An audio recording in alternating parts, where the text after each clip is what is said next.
Hello అండి, welcome back to my channel Jayeshwara. ఈరోజు మేమైతే శ్రీశైలం నుండి సంగమేశ్వరం వెళ్తున్నాము. ఈ సంగమేశ్వరం టెంపుల్ అనేది మన ఆంధ్రప్రదేశ్ రాష్ట్రంలోని నంద్యాల జిల్లా ఆత్మకూరు మండలం నుండి సుమారు 40 కిలోమీటర్ల దూరంలో ఉంటుందండి. సంగమేశ్వరం టెంపుల్ అనేది సంవత్సరంలో 8 నెలల పాటు కృష్ణమ్మ ఒడిలోను, 4 నెలల పాటు బయట ఉంటుందండి. అంటే మనకి 4 నెలలు మాత్రమే మనం సంగమేశ్వరంలో దర్శనం చేసుకోవడానికి వీలుంటుంది. సంగమేశ్వరంకి వచ్చే రూట్ మొత్తం చాలా అంటే చాలా బ్యూటిఫుల్గా ఉంటుందండి. చుట్టూ వేప చెట్లతో ఉంటుంది. రోడ్డుకి ఇరువైపులా మాత్రం ఇక్కడ మన ప్రపంచంలోనే 7 నదులు కలిసే ఏకైక ప్రదేశం ఈ సంగమేశ్వరము. ఇక్కడ 7 నదులు అనేవి ఏంటేంటివి అంటే తుంగ, భద్ర, కృష్ణ, వేణి, మలపహారిణి, భవనాసి అనే 7 నదులు కలుస్తాయండి. ఈ ఒక్క చోట 7 నదులు కలవడం వల్ల దీనిని సంగమేశ్వరం అంటారు. సప్త నదులు కలిసే ఒక నది అన్నమాట ఈ సంగమేశ్వరము. ఇక్కడ 7 నదులు కలిసి ఒక చోట ఉన్నందున ఇక్కడ స్నానం చేయడం వల్ల మనం చేసిన పాపాలన్నీ పోతాయి అని భక్తుల నమ్మకం అన్నమాట. సో అందరూ ఇక్కడికి వచ్చి ఈ నదిలో స్నానం ఆచరించి దర్శనానికైతే వెళ్తారు. మా ఫ్యామిలీ అంతా కూడా ఇక్కడ స్నానం అయితే చేసామన్నమాట. ఈ వాటర్ అనేవి మన శ్రీశైలంలో వాటర్ ఎప్పుడైతే తగ్గుతాయో అప్పుడు మనకి ఈ టెంపుల్ అనేది బయటపడుతుందండి. ఆ టైంలోనే జనాలు అందరూ వచ్చి దర్శనాలు అయితే చేసుకుంటారు. ఎక్కువగా ఈ టెంపుల్ అనేది సమ్మర్లోనే ఓపెన్లో ఉంటుంది కాబట్టి ప్రతి ఒక్కరూ వచ్చి ఇక్కడ దర్శనం చేసుకోవచ్చు.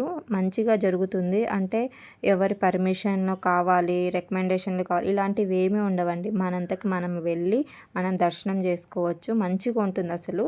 ఇక్కడ శివలింగం అనేది వేప మొద్దుతో తయారు చేసి ఉంటుందన్నమాట. శివలింగం అనేది మేము కూడా స్నానాలు చేసి తర్వాత గంగమ్మకి దీపం పెట్టేసుకున్నాం అనమాట. గంగమ్మకి దీపం పెట్టి దండం పెట్టుకొని దర్శనానికి అయితే వెళ్ళిపోయాము. ఇక్కడికి రావడానికి ఆటోలు కానీ బస్సులు కానీ ఏవైనా కానీ ఆత్మకూరు నుండి అవైలబుల్గా ఉంటుంది. ఇక్కడి ఈ వాటర్ అన్నీ కూడా జ్యోతిర్లింగం అష్టాదశ శక్తిపీఠమైన శ్రీశైల పుణ్యక్షేత్రాన్ని తాకుతూ ప్రవహిస్తూ ఉంటాయన్నమాట ఈ వాటర్ అన్నీ. అయితే మనకి శ్రీశైలం డ్యాంలో ఎప్పుడైతే వాటర్ తగ్గుతాయో అప్పుడు మనకి ఈ టెంపుల్ అనేది బయటపడుతుంది అనమాట. అప్పుడు మనకి కరెక్ట్గా సమ్మర్లోనే ఈ టెంపుల్ అనేది బయటపడుతుంది.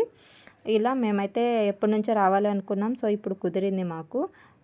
చక్కగా దర్శనం చేసుకున్నాము. గంగమ్మకి హారతి ఇచ్చాము, దండం పెట్టుకున్నాము, దర్శనానికి అయితే వెళ్ళిపోయాము. జనరల్గా శివలింగం అనేది రాయితో చేసి ఉంటుంది. కానీ ఈ సంగమేశ్వరం టెంపుల్లో శివలింగం అనేది వేప మొద్దుతో తయారు చేసి ఉంటుంది. అది ఎలా ఎందుకు అని అంటే మన పురాణాల ప్రకారం చూసుకుంటే పాండవులు వనవాస వెళ్ళిన టైంలో ఈ ప్రదేశానికి వస్తారంట. ఇక్కడికి వచ్చిన పాండవులు ఇక్కడ ఒక శివలింగాన్ని ఏర్పాటు చేయాలి అనేసి పాండవులలో పెద్దవాడైన ధర్మరాజు నిర్ణయించుకుంటాడంట. అయితే భీముడిని కాశీకి వెళ్ళి శివలింగాన్ని తీసుకురమ్మని చెప్పి పంపిస్తే భీముడు వీళ్ళు చెప్పిన టయానికి రాకపోయేసరికి ధర్మరాజు ఏం చేస్తాడంటే ఒక వేప మొద్దును తీసుకొని ఇక్కడ ప్రతిష్ఠిస్తాడు. అంటే భీముడు అక్కడి నుంచి శివలింగాన్ని తీసుకొచ్చే టైంలో ఇక్కడ వీళ్ళు ప్రతిష్ఠించి పూజలు చేసేస్తారనమాట. అలా ధర్మరాజు ప్రతిష్ఠించిన వేప మొద్దునే ఇప్పుడు మనకి దర్శనమిచ్చే సంగమేశ్వరుడు. భీముడు తెచ్చిన శివలింగం కూడా నది లోపల ఉంటుంది. కాకపోతే అంత లోపల వెళ్ళి మనం పూజలు చేయాలన్న కష్టం కాబట్టి ధర్మరాజు ఏదైతే మనకి వేప మొద్దుతో ప్రతిష్ఠించారో అదే శివలింగమే మనకి ఇప్పుడు దర్శనం ఇస్తూ ఉంటారనమాట. ఎన్ని ఏండ్లు కూడా వాటర్లో ఉన్నా కూడా అస్సలు వేప మొద్దు అనేది ఎప్పుడూ కూడా పాడవ్వకుండా ఉంటుంది ఇక్కడ. ఈ టెంపుల్ చుట్టూ కూడా కొన్ని చిన్న చిన్న విగ్రహాలు ఉంటాయండి. అది సుబ్రహ్మణ్యేశ్వర స్వామి, అలాగే లక్ష్మీ నరసింహస్వామి ఇలా అన్నమాట. చిన్న చిన్న గుళ్ళు కూడా ఉంటాయి. ఇక్కడి వాతావరణం కూడా చాలా అంటే చాలా ప్రశాంతంగా ఉంటుందండి. కాకపోతే ఈ టెంపుల్ వాటర్లో ఉండడం వల్ల టెంపుల్ ఆవరణం అంతా కూడా కొంచెము అలా ఇలా అయిపోయి ఉంటుంది అంతే.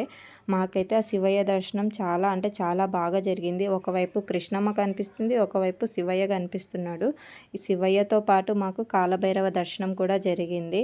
మేమైతే చాలా అంటే చాలా హ్యాపీగా ఫీల్ అయ్యాము. శివయ్యతో పాటు కాలభైరవుడు కూడా మాకు దర్శనం ఇచ్చాడు.